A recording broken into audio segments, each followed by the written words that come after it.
Hey guys, today I'm going to show you a bunch of ways you can make some of your digital patches sound a little bit more analog-y. I'm not going to get into the age-old debate, analog versus digital, which one's better. You have your purists that will only use analog. You have people that are using mainly digital, like EDM stuff. But honestly, there's benefits to both. You can't say, well, for me anyway, I like to use a hybrid of both digital and analog because there's benefits to both. So what I'll do is I'll play the sound and then I'll talk about all the plugins that I'm using for it. So yeah, let's get into this.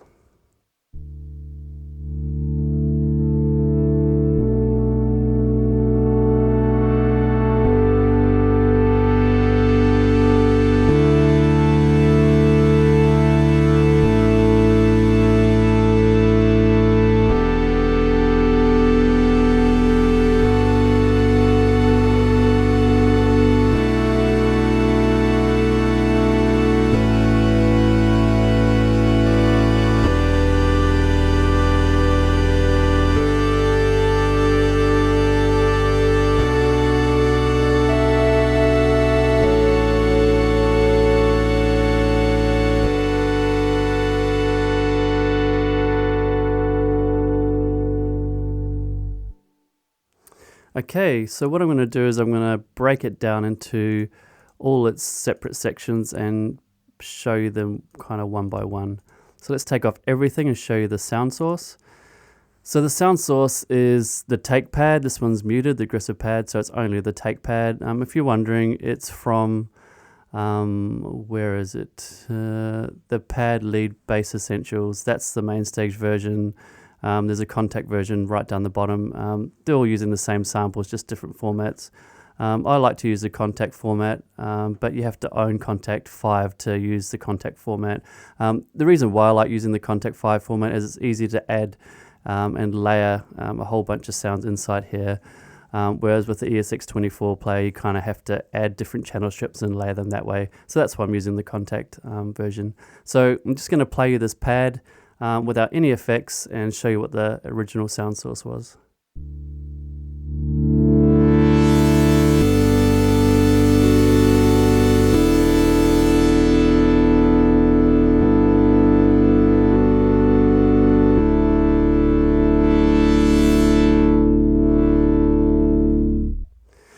So that's it. The way I created that was actually putting it through a fuzz pedal. I may have even put it through my Moog pedal, I can't remember. But I got it sounding really fuzzy. If you listen to the bottom end. And so that's kind of my first point. Use a great sound source, first and foremost, and then work from there. So that's what it sounds like, just 100% dry signal. The first thing I like to do is EQ it. So most analog stuff it doesn't have a lot of really top shimmery frequencies to it. So this is why I've EQ'd it. I've also taken out a bit of the 200 because it was getting a bit too much for me down the bottom. So that's what I've done there, a little bit at 440. And you can see just rolled off a bunch of the top end.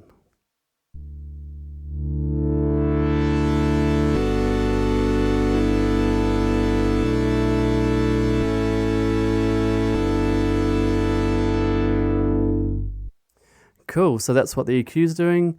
As you've probably noticed, this patch is actually mono, and a lot of analog gear is mono. So all your Moog stuff, the Moog Voyager, the Sub 37, that's all mono. And the way that we make it stereo, a lot of the time is putting shimmer reverb or shimmer pedals on top of that. So for example, the Big Sky, it's a digital pedal. So in theory, you should be able to mimic that inside the box like I'm doing. The M5 we use as well, and that again is a digital pedal, it's not analog, so you can create similar sounding shimmer type effects inside the box as well. But yeah, so this sound is mono, and the way I make it more stereo is basically with my Lexicon reverb. If you've seen other blog videos, you would have seen that I use a bunch of chorus. So chorus is at 9 out of 10, 95% depth. And that just adds a lot of modulation and depth and width to the sound. So let's play it with that reverb on now. Okay, so that's it. The way I created that was actually putting it through a fuzz pedal. I may have even put it through my Moog pedal, I can't remember. But I got it sounding really fuzzy. If you listen to the bottom end.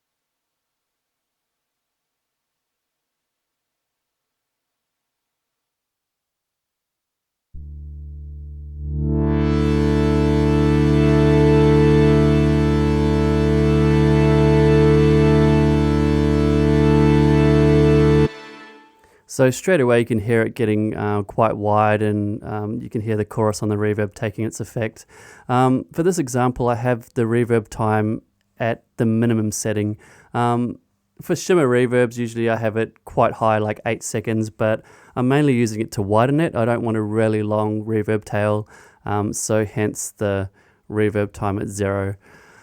Another thing I should mention is I want to get the point across the concepts as to why I'm using these plugins and how. Don't look at the plugins and go, oh, to get that sound I need to go out and buy a Lexicon Reverb, I need to buy all these plugins. I'm just using the plugins that I'm used to. I'm not saying they're the best out there, but I really want you to grab hold of the concepts behind why I'm using them, how I'm using them, rather than, oh, I need that plugin to get that sound. That's not what I'm doing the blog video about. So there's a bunch of Mainstage plugins that do exactly the same kind of things as these. And a bunch of my other products actually created shimmer reverb effects only using Mainstage plugins. So you can create great shimmers, great overdrives just from using the Mainstage plugins. You can also create some really nice harmonic distortion overdrive by cranking the drive knob inside the ESX24 player. I covered all that in detail in my last blog video, so I won't do it again here. Cool. The next thing I'll show you is I've added a bit of overdrive. This is from the SPL twin tube processor. I've just got a bunch of saturation on it, but this is really cool because you can add different harmonics and make them stand out if you want. But I've just got a little bit of saturation on this one. So here it is with.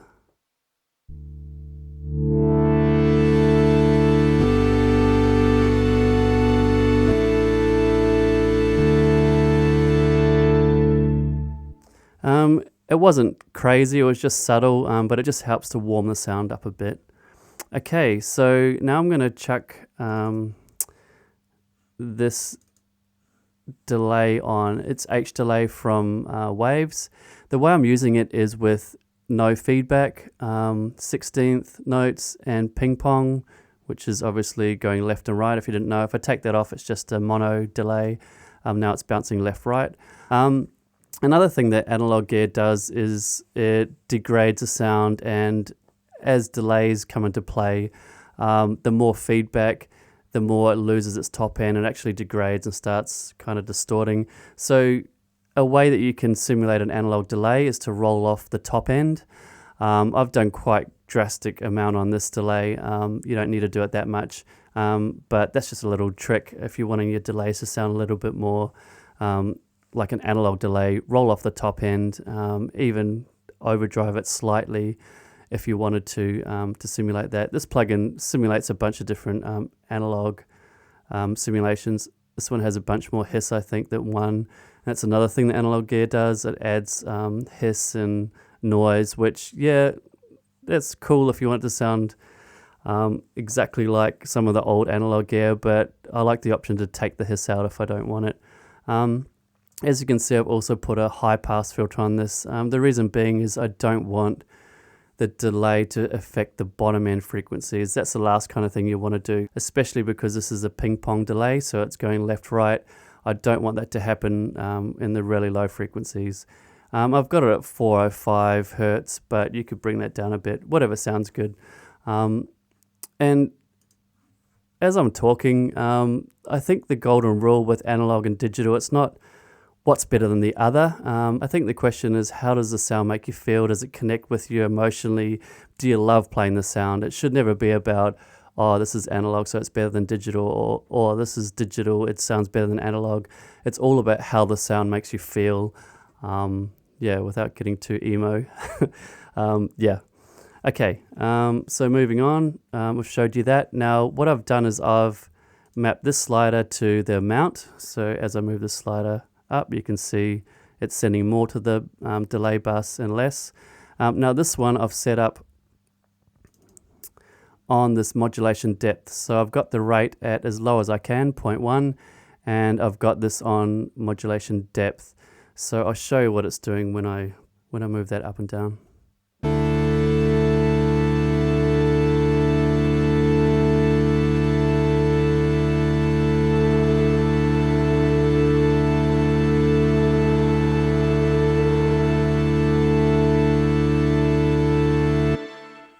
So it's getting it a bit more pitchy. It's doing some crazy things. And I like that kind of effect. Usually I'll just leave it on maybe 1 or 2% if I just want a subtle amount of modulation. But by moving it up and down as I play, you can hear it pitch shifting the whole sound. Then I've got that delay feeding back into the lexicon, so it puts some more reverb on that effect as well. Okay, now I'm going to turn on all these plugins that I've got on the bus. I've showed them in other tutorial blog videos, so I won't go into depth on them. I've got the Slate Digital Virtual Channel Strip on one. That's bypassed, it is now, but that was affecting another patch, not this one. Slight compression with the SSL bus compressor, and then this simulates like a subtle preamp. It's just adding some really nice harmonic distortion to it. So with all those on, I'll just play it again. And like I said, I've explained these in detail in another blog video, so I won't do that now.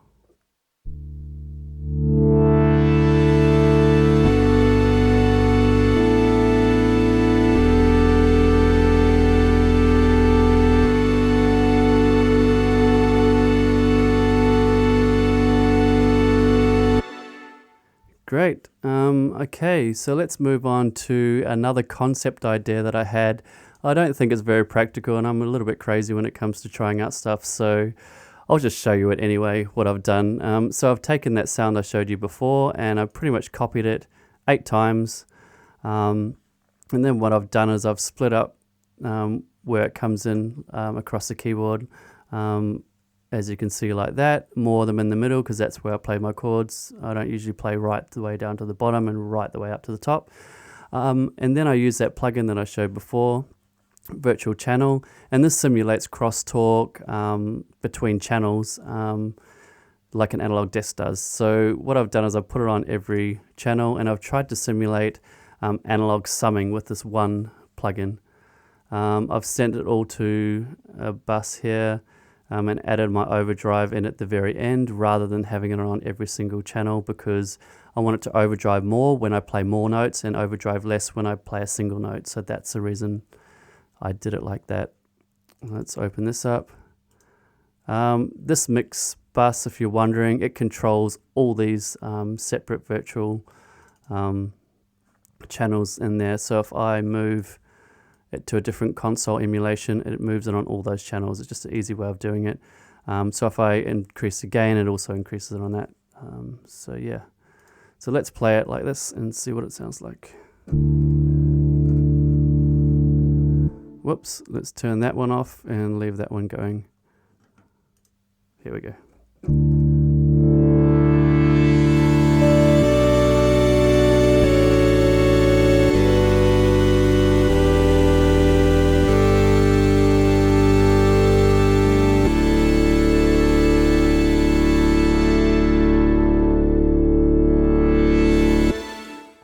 With this example, I did add a little bit of harmonics here, which I liked, and I did add more saturation. So that's what you're hearing. If you've got this plugin, you can try it out for yourself. I don't want to spend too much time doing A, B, and showing you exactly what it does. It's only a concept that I came up with just the other day, and I thought I'd just show you that. Cool. Let's move on to an Omnisphere patch and show you what they've done inside there to simulate analog or things that happen in the analog world. So this patch here, it's got alternative panning. So if I play this, you can hear it panning left to right. That's something that the Prophet 8 does, and probably the Prophet 12 as well. So it's kind of simulating what the Prophet does with the alternative panning. So that sounds really cool, and I'll just play you this patch and show you anyway.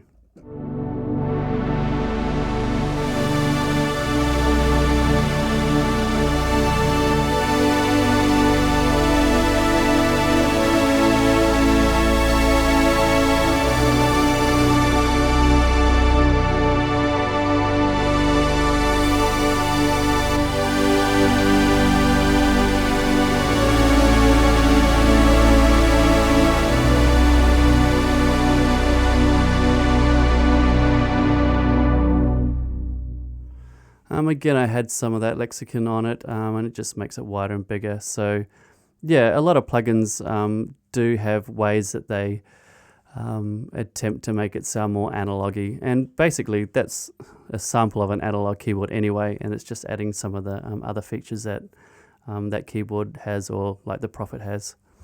Okay, lastly, I'm going to show you a concept patch.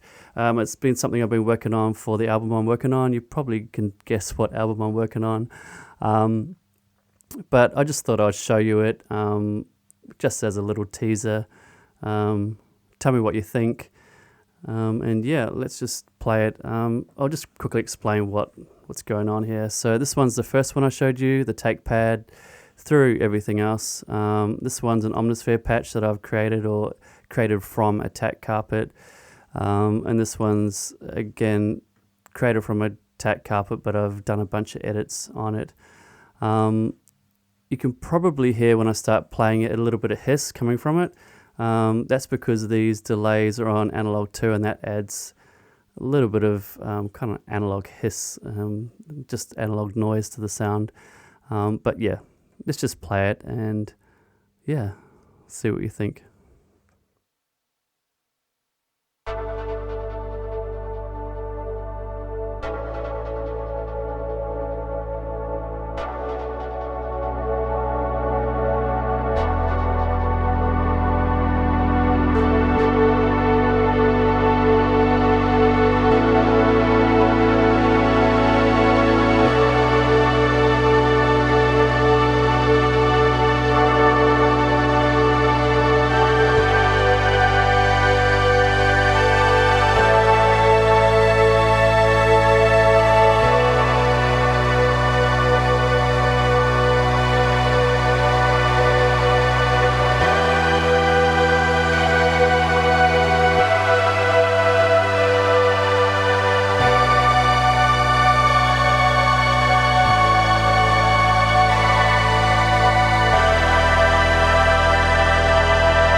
So yeah, that's just a little teaser of something that I've been working on, a work in progress. But yeah, I hope you can use a bunch of these tips in whatever patch design and patch creation that you're getting into. And yeah, once again, thanks for watching.